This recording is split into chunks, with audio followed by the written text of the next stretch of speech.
All right, and welcome back, everyone, to another episode. And today, we really want to get into a subject, a topic that really has been at the forefront of what's been happening in recent events. I'm sure if you've been on social media, if you've been watching the news, if you've basically been out of your house, whether virtually or physically, you've probably seen this. But that is how much division and polarization that we've seen recently, especially in the U.S. Now, it's not. Now, the U.S. Has been having a lot more recently. Obviously, this I guess condition of polarization happens elsewhere, but it has especially been affecting and been more apparent in recent months and really in the last year or so, especially. And so, because of that, we wanted to address that. Well, really not just address that, but talk about how do communities, and this is really the question that I'm going to ask you, Dad, like how do we as a nation, as communities, how do we heal when there's been so much division and so much really hate that comes from that? How do we begin to heal? Well, we have to understand that any division or polarization produce mistrust. So at the moment that we don't trust whether it's area government, or we mistrust the police, or we mistrust any other area, business, for example. So that start producing, additional problems in any society. So studies been done that countries in the world where the high number of people mistrust their government, their policemen, or private institutions, the result of this is a lot of more health issues, a lot of more poverty, a lot more of socioeconomic situations.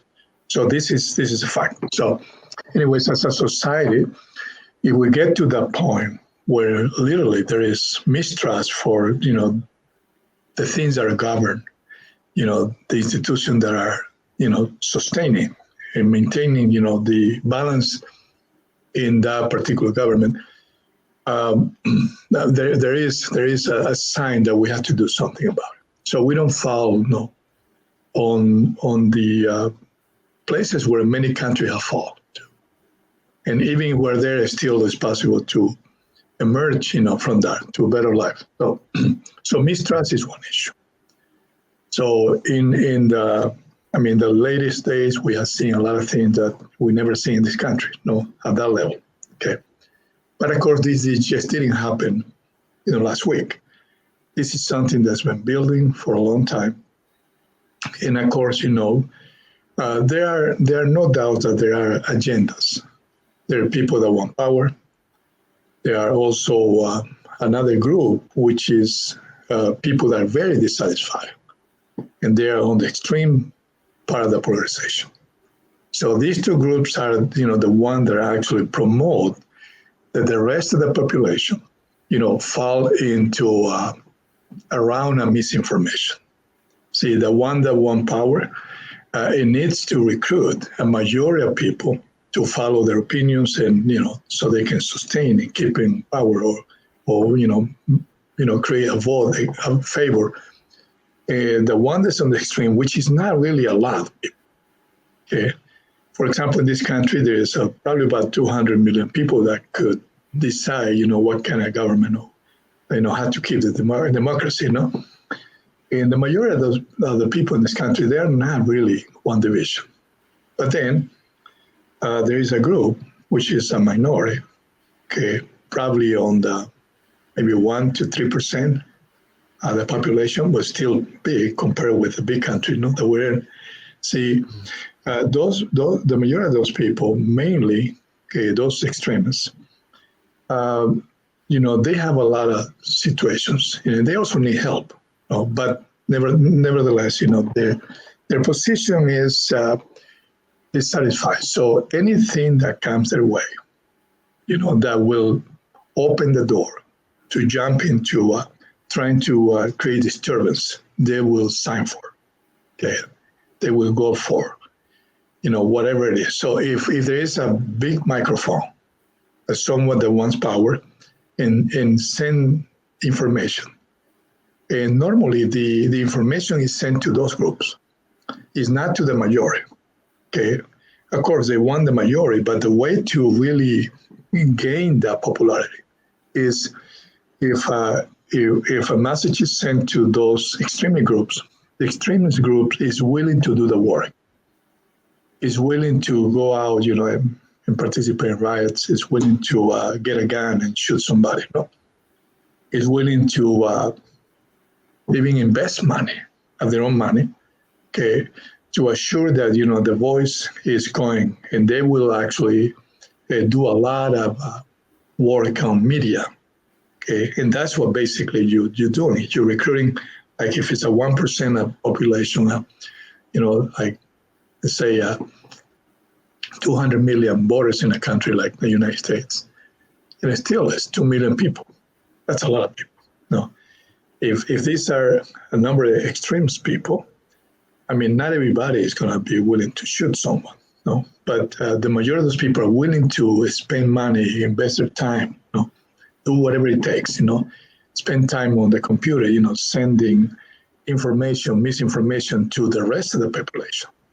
So with that in hand, now you got the rest of the people getting that information. And within the rest of the population, there's dissatisfied people. Not as much as the level of conscience is too low, okay? But if they get exposed to, the groundwork that the extremists are doing, so now the recruiting takes place. And as the good people that are dissatisfied in one area start listening to that misinformation over and over and over and over, eventually they will actually move towards, the big microphone, and they will actually end up believing some of this information. And of course, that creates a lot of division. The problem with these extremists is that the information is totally inaccurate, based on conspiracy theories.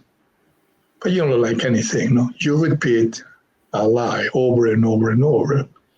Eventually, some people are going to stick to the lie and they will defend it. And this is what mainly is a big problem. Now this creates a mistrust, and then affect, and then there is the polarization. And you can find this in both sides of the spectrum. In this country in particular, we have two ideas, conservative ideas, liberal ideas.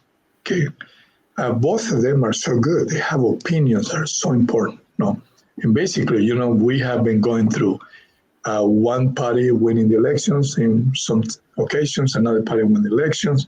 Maybe one party wins the Congress, another party wins the presidency, another one the Senate. And that's the balance that's it. Because and the problem is that in both sides of the spectrum, there is extremists. Mm-hmm. See, there's a lot of extremists. And these are the ones that are creating the problem. Not by themselves, because it's impossible. No, they don't have the power.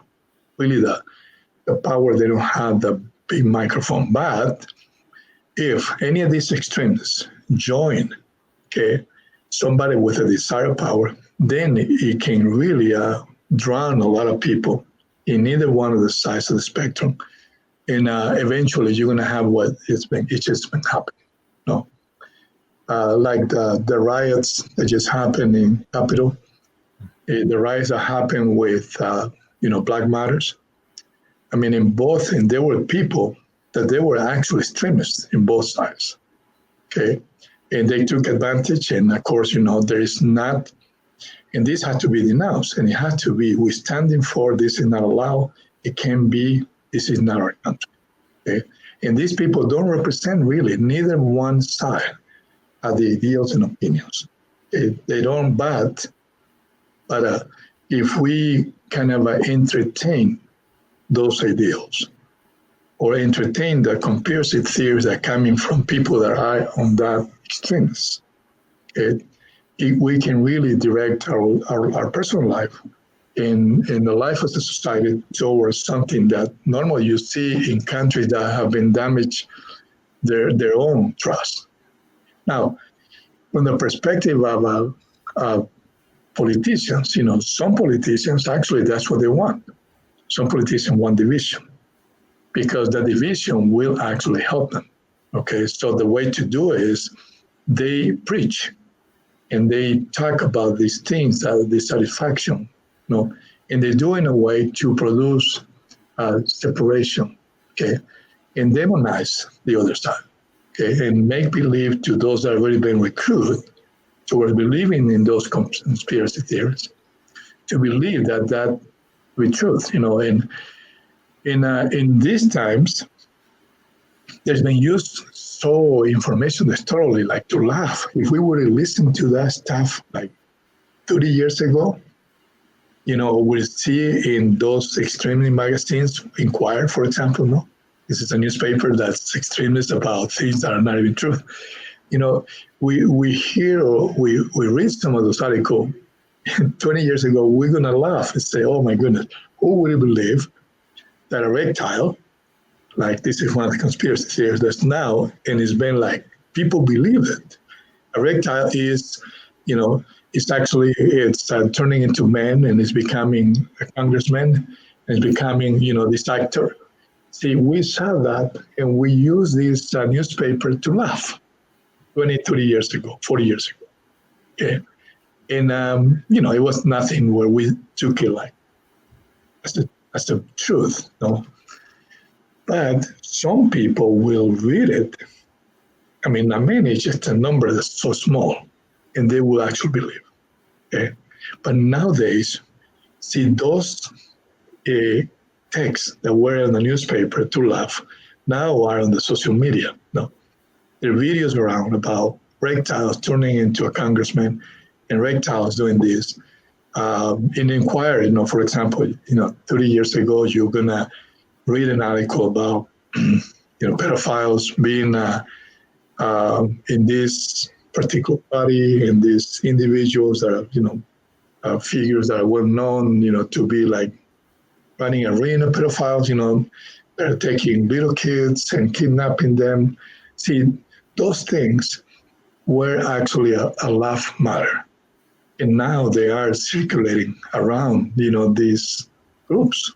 Okay, and it's been extended to even the people that with high level of intelligence that due to the repeated exposure of these things, people start believing. Okay, and that is what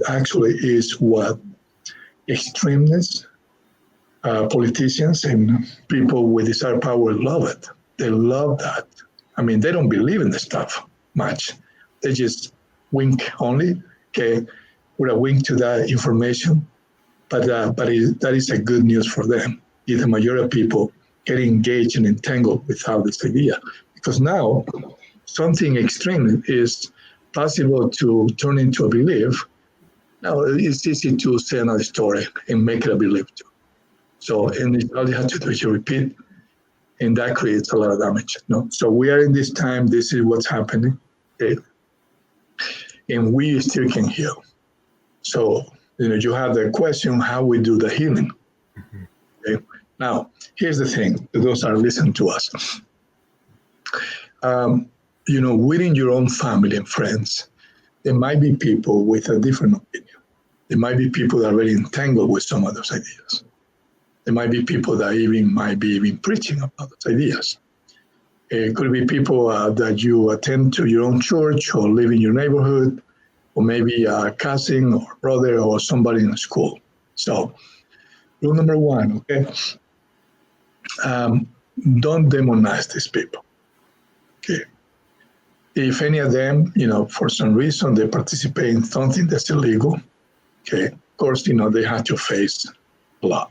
And that's a good thing, because in that way we avoid having a repeat story, because that person can really affect some other people in the future. So that's why the law is. But other than that, don't start separating them. This is just the person got caught up on that. and the person believe firmly that he's trying to help you. So if he send you an email or he send you a video of, some congressman entangled with, some real people that actually is kidnapping little kids, or about vaccines, or about this stuff or that stuff, or mask. You have to remember one thing. These people firmly believe that they're trying to help. They're trying to help their country, trying to help, their friends and their family. There are a lot of fears in those individuals. No, and as a matter of fact, you can fight these people. That'll be absolutely a no. So you have to accept the fact that that is taking place in their life.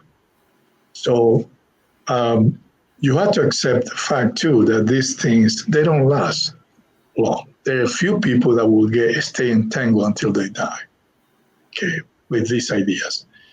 But over time, because our brain, change, our mind is continuously making changes because there are new experiences. A new baby, death in the family, some other stuff, more knowledge. Perhaps the level of conscience increases, and the opportunity to kind of revise their whatever beliefs they have that may be damaging them.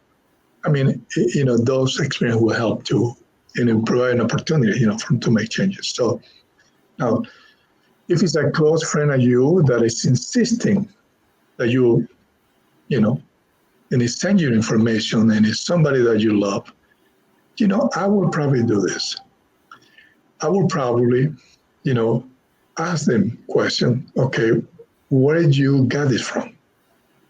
Okay, and then had you checked the website? Had you checked the individual? Had you checked them? Had you checked the previous belief? Had you follow up? Okay, who made this video? How was funded? Okay, what is being promoted?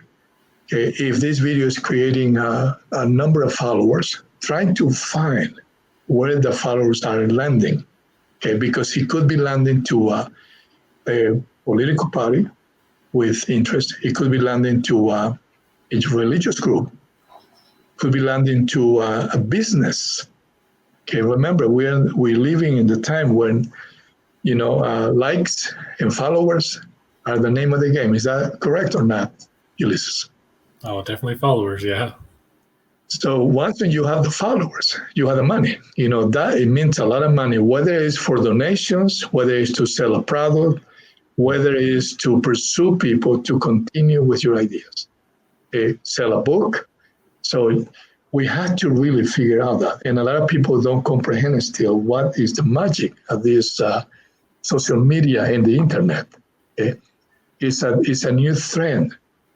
If I have 20 million followers, I can sell anything. I can sell my followers to a company, or I can sell advertisement, and I can make another probably $2 or $3 million a month. Okay, and this is something that everybody understands this in marketing, but unfortunately, the people whose this information are landing into, they don't know. Okay, they think, for the most part, that it's always a good intention behind this. And of course, that perhaps the one that is sending, it has probably good intention. Okay. But I will question, not fighting. You don't need to preach anything, just ask. Okay. It sounds like if you firmly believe in this, okay, let's help me out. Okay. And if you find anything that it shows that there's a flaw on that, send that to this person. Send that information. You know what? Don't tell them you're wrong. Just tell them, I found this out. Can you research more? And let them read it. Okay. Now, when a person is really entangled with a lot of these false informations and idea, it doesn't matter. You can have facts, still it won't listen, it will probably believe that new information you send with data and facts, they're created by some deep state for some people that don't want you to keep with your idea. So if that's the case, leave it alone. Okay, let let life give this friend that you love, teach him. Okay? Remember that there's nothing that it can happen to you. So don't worry about these things. Okay? Do your part. And that's part of the healing, actually. You got to be sure that you are not propagating hatred.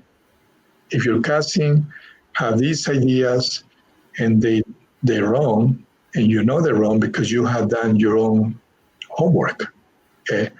And you bring information that are facts, and the person is still not willing to read the information, research, just leave it alone, okay? Continue having your social life with the person, love them, talk about points that are of interest for both of you. Okay, avoid discussing topics, that will probably create more division. Now, why are we doing all this? Why we as a society, even without the history that there is through life, we're more intelligent. We live in a time where there's more information than ever, to all of us. We can reach out to the information. We have seen through history the damage of society, the coming down of institutions, and it's there for us, and we already know. So how come if we understand, how the falling takes place, we continue pursuing all this, and creating this separation? And the reason is because, we actually are trying to fight the other person. And I'll be honest with you, the only people that really are the one that we have to watch very close, they are extremists. And the extremists are a small percentage. There are extremists on the left, extremists on the right. Okay, those are the ones, that security agencies of government, FBI, and others are watching very close, because those are the ones that are going to pull a trigger, put a bomb. Okay, those are the ones that they'll be content if there was chaos, because in their mind, it's been running for years and years. Okay, the day when this country is destroyed, the day when they can go around with weapons to destroy cities, shooting each other. It's in their mind. It's part of the dynamic of the psychology. So that is the point where they're heading. Okay, and those are the ones, and that's what you see in every country. Terrorists, that's what it is. Okay? Whether it's Afghanistan, it's in the United States, it is in South America, or it is in another place, that's what you see. Okay, these extremist people, they can take anything, can take a form of religion, can take a form of political position, can take a form of business. Okay, so those are the extremists that really, fortunately, governments like the United States is watching. And we don't have to be afraid of this group. They're not the majority. The rest of us, whether we are Republicans or we are Democrats or we're independent, we don't want that. We don't want to walk every day with a machine gun in our back, okay, and all our kids dead, fighting each other on the rubbles of buildings. We don't want that, okay? We want to be able to go to work, go to the park with our kids, continue with creativity, improve and leave a legacy. That's what we all want. And within this, the rest of us, okay, we're good people, we're peaceful people. We might get entangled in this difference in opinions and thinking that the other person is demonized. Probably we might believe that. But you know what? When it comes to that, we gotta be careful, because it is not the us. It is those that want the big power, that manipulate, those on the extremists, to assure that there is bombarded with information, misinformation. So you don't want to attack those. You don't want to attack your cousin and your uncle, and unless you see him with a gun, shooting people. I mean, you got to call the police, no? Or you see any sign that it looks like he's planning to put a bomb somewhere, then you're going to have to probably immediately stop that. because you are not really want to see this, because we already know by history, all these countries that where they were allowed extremists to really run the ideals of the majority, they're down. They're being affected. Their families are being affected. There's no way to have a normal life there. And we as a society, we have something that's called democracy, and that's what we got to focus on. We are in democracy. Democracy means that, hey, you are Republican, I'm Republican, or I'm Republican, you're a Democrat, and you have your ideas and opinions. We come together not as a party. We come together as people that want to be sure that we are doing together something. I mean, your opinions will come. Maybe I don't like it, okay, and maybe it's good. I don't know. But the forum of people who do elections decide, okay, what is really going to take place. So, and that's that we have to focus on the fact that my brother, who is probably on one side of the fence, and I'm on the other side, is really want the same thing I want. And there's no fence really. And this is what some politicians want us to believe, okay, that there's these demonized people because don't agree with this policy, or there is other people that is good because agree with the policy. That sounds like the idea that if I'm not part of somebody's religion, so I'm bad.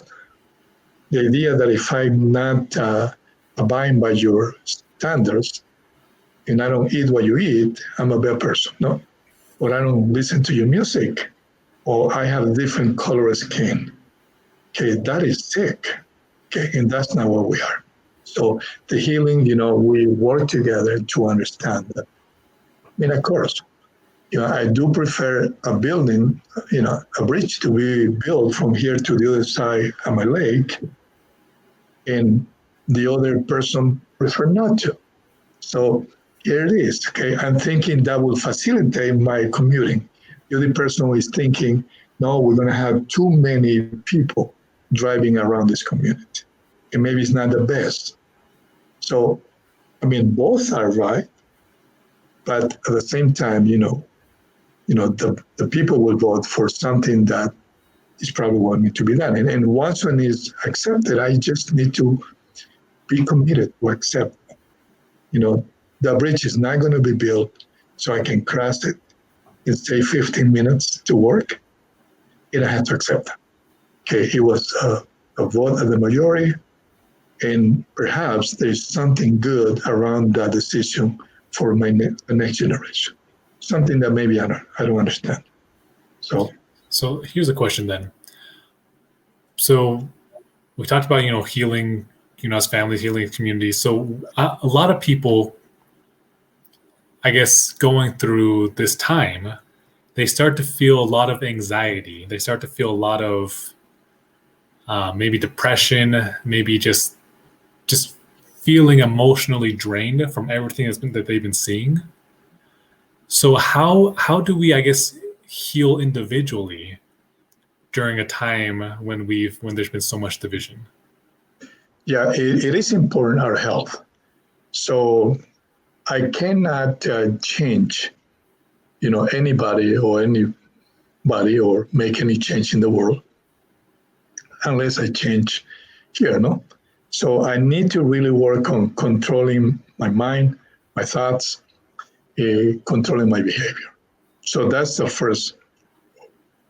I cannot really impress with preaching to my kids unless I'm actually behaving the way how I intend to preach. It's been told, no? Kids will never really follow me. Okay, if my behavior doesn't align with my preaching, it's just as sick, no? I think you probably noticed that as a teenager, if I wasn't doing some things that I told you to be good for you, you walk away from me. It's just a normal thing. I probably thought that I was doing something good, preach what I don't practice. At least I want my son to not do the bad things I do. That doesn't work. So basically, I have to really understand that, whatever thing I want to do, I have to make those changes. So This applies to anything. I want to help my country, the country where I live. I have to change it first, okay? Because if I don't change this first, I can really make a bad mistake. I can really probably think I'm going to walk through the Capitol, break some chairs, and I'm doing good. But, if there were no clarity, no discernment, the implication of all this. So there were no clarity of mind. So I was swayed by ideas, and then I went to the Capitol for a ride. So now I'm not even working on myself. So if I don't understand what's happening here first in my own mind, so I could make choices that will actually affect me and affect my family and affect others. And this could create, they can be very dangerous. Could create death. Okay, like what we just been seeing, through the COVID, people that believe that there is mask doesn't do any good, and they choose not to do masks and do parties in their homes, etc. So some people die because of the risk that takes place.